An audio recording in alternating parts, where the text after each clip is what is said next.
पुओ को तागिद करिबा हेला माँ पाई काल पुअर रड माड़े मार मृत्यु।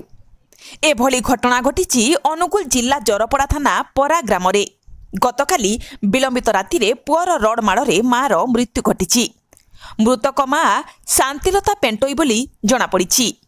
घटनार प्रकाश जे गतकाली विलंबित राति रे परा ग्रामर जगुलु रथी पेंटोई मद पी घर को आसीथिला। सबुदिन विलंबित राति रे काहेकि मद पी घर को आसुची बोली माँ शांतिलता पुओ को पचारिबा सह तागिद करिबारु पुओ उत्क्षिप्त होई एक रड साहाय्य रे माँ को मारिथिला। घटनास्थल रे माँ अचेत होई जिबारु पुओ 108 आंबुलांस डाकी माँ शांतिलता को अनुगुल जिला मुख्य चिकित्सालय को आनिथिला। डाक्तर सेठारे शांतिलता को मृत घोषणा करथिले।